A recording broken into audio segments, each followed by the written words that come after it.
ඔයාලා දන්නව නේද කැලෑවේ ඉන්න කපටිම සතා කවුද කියලා?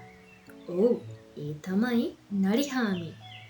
මේ කැලෑවෙත් හිටියා කපටි නරිහාමි කෙනෙක්. මෙයා හරිම බඩගිනි කාරයා.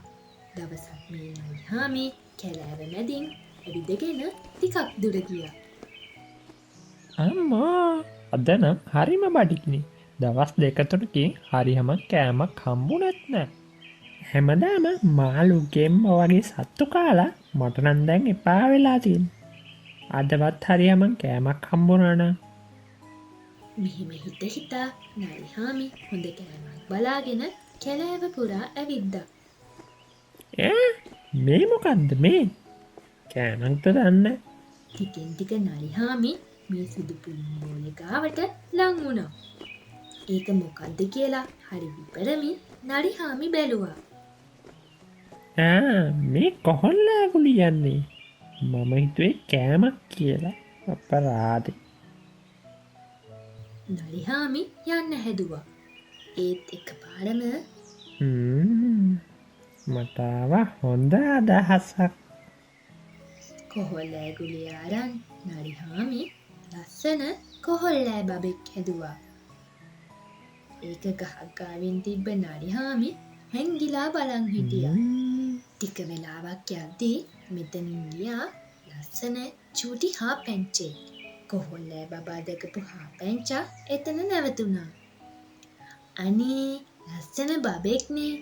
මෙයාව යාළු කරගත්තොත් මට සෙල්ලම් කරන්න පුළුවන්. බබෝ ඔයාගේ නම මොකක්ද? ඔයා කැමතිද මං එක්ක සෙල්ලම් කරන්න?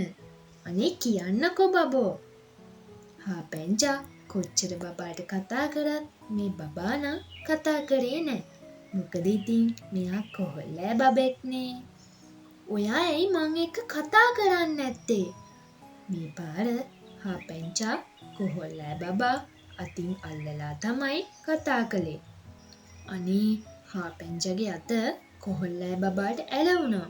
මේ මොකද මේ මාව අල්ලගත්තේ? අත ගලවන්න කියලා හිතාගෙන හාපැංචා අනිත් අතත් කොහොල්ලෑ බබාට තිබ්බා. ඒ අතත් කොහොල්ලෑ බබාගේ ඇලවුණා. මෙහිම බේරෙන්න හදපු හාපැංචාගේ කකුල් දෙකත් කොහොම හරි කොහොල්ලෑ බබාට ඇලවුණා. ඉතින් හාපැංචා නරිහාමිගේ උකුලට අහුවුණා. නරිහාමි හාපැංචාව අල්ලගත්තා. ඔන්න දැක්කද යාළුවනේ, නොදන්න අය එක්ක කතාවට ගිය නිසා හාපැංචාට අද වුණ දේ. අද නම් රස කෑමක් කෑව හැකි.